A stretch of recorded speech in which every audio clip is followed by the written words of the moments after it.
So, once upon a time, this was the very first ever official Sailor Moon related plush I ever got. Now, when she was sold by Irwin Toys, they initially put her in a dark blue box and they just gave her the name Reenie.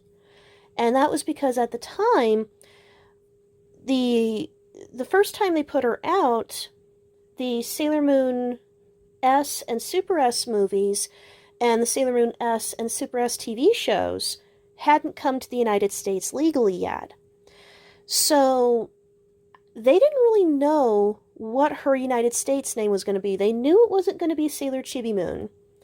But there was a rights issue. Deke ended up not dubbing those episodes. It went to Cloverway. And they didn't really have any idea that she was going to be named Sailor Mini Moon. So, they couldn't use the name Chibiusa, they couldn't use the name Chibi Moon, so they just said screw it, and they named her Rini, because at the time, Sailor Moon R was still very much on TV, and the last 17 episodes hadn't hit Cartoon Network yet. So her box just said Rini. Now, when I first found her, it was not in 97. It was in 99. My mom and I went to Blockbuster Video, and Blockbuster was really cool, not just because they had, all the VHS tapes, I'm sure you've heard of it, and they had all the video games, I'm sure you've heard of that too, but they actually had an anime shelf. And on occasion, the Blockbuster that used to be near my house, they would have Tenchi Muyo figures. When that was not on Cartoon Network, it was just the adult anime on VHS. They occasionally had Dragon Ball Z figures when that was brand new. And then, once in a while, if you were very lucky, tucked underneath the Pokemon plushies, you might find something Sailor Moon related. And this was the first thing I ever saw. This was the first plush, but I recognized right away that when Irwin made their own plushies, they were using the Bon Presto design. And I say this because when you look at Bon Presto's Chibi Moon figures, Chibi Moon plushies, they all kind of have a similar face.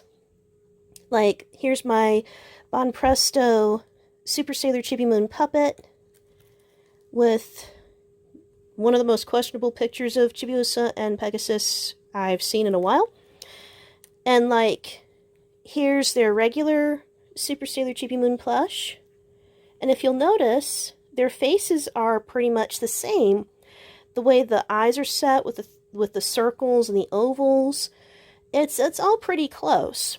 So when I saw her, I was instantly excited, because this was one of the closest things to having something actually from Japan that I'd ever gotten. I mean, look, even their Odango are similar, where it's in the bunny shape like her little sister Kurosagi's has. So I was really excited, and it would take a really long time to find another plushie. Now, another little interesting thing is that this isn't the only Irwin Sailor Chibi Moon plushie. Ta-da! So, late 99, early to mid 2000, Irwin started releasing their very own plushies. This time there was a little bit of a difference. Instead of using the Bon Presto design for the face, they started doing their own thing.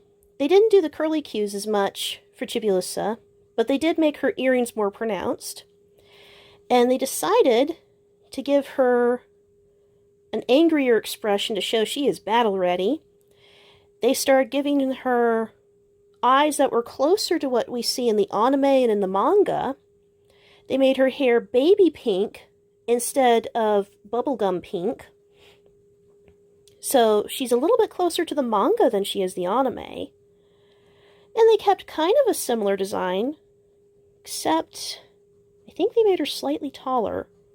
It's maybe a few centimeters, so you're not going to really notice it that much. Because this is 7 inches, so this would be 7 and some centimeters.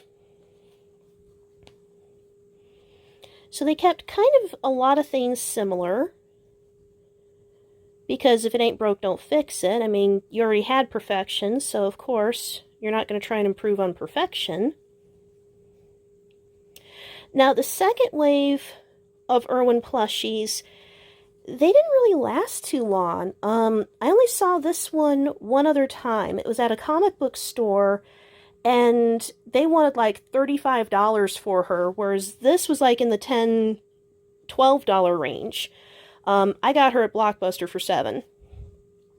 But like this one at my specialty comic store, they wanted like $35 for her. And I only saw her one time, and some creepy dude just kind of made off with her, and I wouldn't see her again from the time I was 12 until just recently at age 35.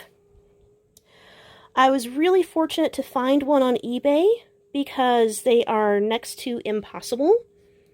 Like, it's getting kind of harder to find some Sailor Moon plushies that were made from Irwin, but it's harder with certain characters. Like, you'll always find a Sailor Moon doll somewhere, but when it comes to Chibi Moon, to the Outers, it's a little bit more of a struggle. But I was very fortunate to find this one.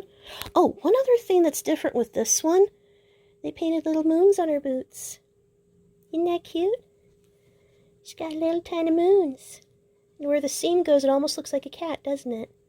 Like a little cat head. So we've got rabbit and cat motifs going on. That's so cute. Did you guys ever collect any of the plushies? And if so, who was your first? And do you still have them? Let me know in the comments. I'm going to enjoy my plushies.